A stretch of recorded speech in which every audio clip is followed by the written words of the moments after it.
We have camped using every single wall weapon in Shangri-La Black Ops 1, and today we're going to rank each one of the challenges. So we're going to start with the M14 and the Olympia as we normally do, because these are located in the spawn room, and for me, I can't even lie, the M14 is definitely the best challenge we've done in Shangri-La. Maybe it wasn't the most enjoyable one, especially for the boys I was playing with. They struggled quite a bit, to be fair. It was quite unforgiving. You know, in Black Ops 1, there's the system where they'll prioritise going for the white player, then blue, then yellow. Then they'll finally go for the green player. And there's a bit of a trend going on in these Black Ops 1 challenges where Ricktness ends up as the green player. But, you know, if I join the lobby last, I'll be the green player. Leave me be. But yeah, best challenge I've done, you know, in terms of revives. I think I hit 154, which I don't think I'll ever beat in a challenge again. So yeah, definitely just in terms of my performance, I'm going to give it the best. Maybe not the most enjoyable, but in terms of, you know, pure challenge performance, zombies action, definitely the best. Recording mode activated. You know it, Mystic. You know it. The other weapon in the spawn room is the Olympia. Probably is an average challenge, I can't lie. Probably is just an average challenge. Some good moments in there. There was a really funny clip, actually, that came from this game where Zaited duplicated himself. I don't know what happened or what caused it. Couldn't tell you. But he did this sort of... I didn't even know what if he did it. It's just something that glitched in the game. And there was two Zaiteds. He had like sort of a Nikolai glitching like this behind him. And it was quite funny. So I'll put a clip of that in now. Whoa, whoa, whoa, whoa, whoa, whoa, whoa, whoa, whoa. No. What the glitch? What the actual glitch has just happened to Zaited, yeah. Bro, he's going along. Can you see that? Yeah. But yeah, it was quite an anticlimactic end. There's normally, you know, normally in a challenge you want like a little bit of chaos where everyone's running around like a headless chicken. We didn't really have that. It was a bit of an anticlimactic death. But yeah, average Ricktness challenge, I would say. Sinans, what are you doing though? Oh! Sorry, man. We should have revived me when it came around the corner. As we head through the mud pit then, we've got the PM63 located on the right-hand side by the barrier, and even though it doesn't feature the four-player perspectives, which I like to get in videos nowadays, just to sort of showcase what's going on everyone's screen. You know, if someone has a close call, you can put that in. If someone does something epic, you can put that in. We don't have that, unfortunately, in this video, but I think for me, I'm probably going to put it in above average. It was played around Christmas time. I always love Christmas, and you're playing it around Christmas time, all cozy, nice and cold outside, you're all warm, you know, just playing a bit of zombies with your mates. Yeah, it was a nice little cozy Christmas challenge, I'll describe that as.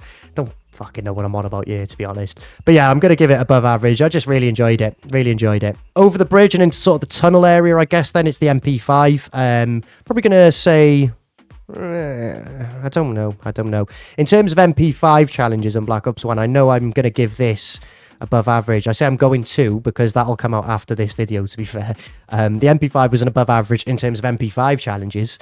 I think in terms of Shangri-La challenges, however, it probably does rank as an average challenge. I can't lie, probably is an average challenge. Some good moments in there again, but, you know, just sort of standard run-of-the-mill challenge, you know, standard procedure, if you will.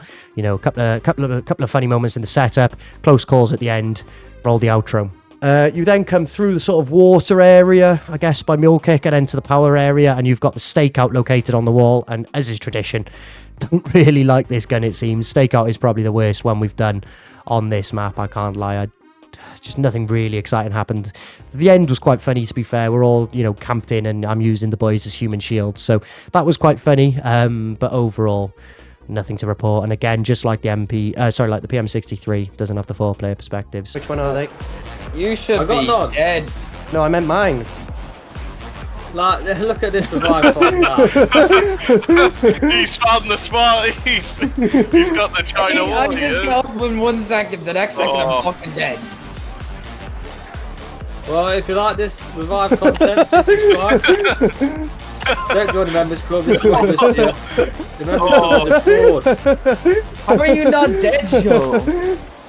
We're just taking all his hits. I'm being hit. Oh, and there it is.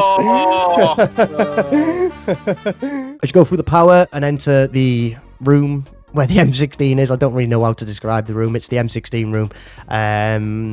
Yeah, it probably was below average. I remember the door.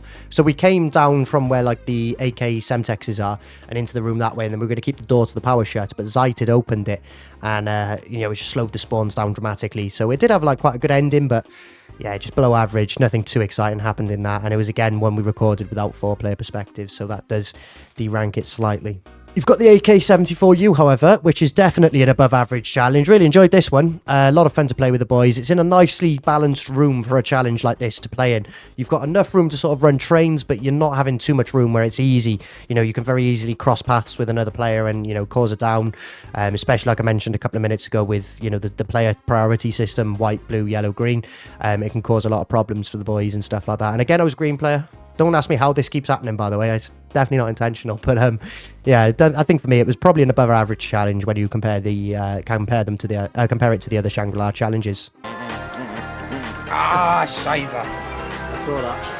No, I couldn't get him up. 30 lads with it would happen. Damn, what a Nice challenge. try. What a challenge. How was it? And then finally, Blake in the live comments, because I'm recording this live. Don't forget I stream pretty much everything live, and then it turns into videos unless it's, you know, like some form of video essay. Obviously, that doesn't get done live, but, you know, a lot of the content we do is done live, so make sure you subscribe and get notified when we go live and get involved in the action, and then obviously see the best bits converted into the videos that you can watch on the channel also. But yeah, Blake in the live comments loves this challenge. It is a bit of a meme on the channel, I can't lie.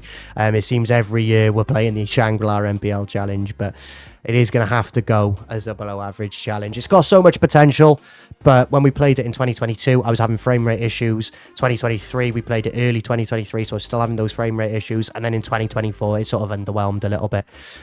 So yeah, it was probably a below average challenge. Does have 4-player perspectives, and still is a below average challenge. That sort of shows you how lowly I unfortunately do rate this challenge. But maybe we'll do a 2025 edition just for the culture. Stay tuned for that. But that has been my ranking of the Shangri-La challenges that we have done using all of the war weapons. If you agree, let me know in the comments. If you disagree, let me know why in the comments. Leave the video a like rating, subscribe to the channel, bottom left hand corner, and I'll see you in the next one.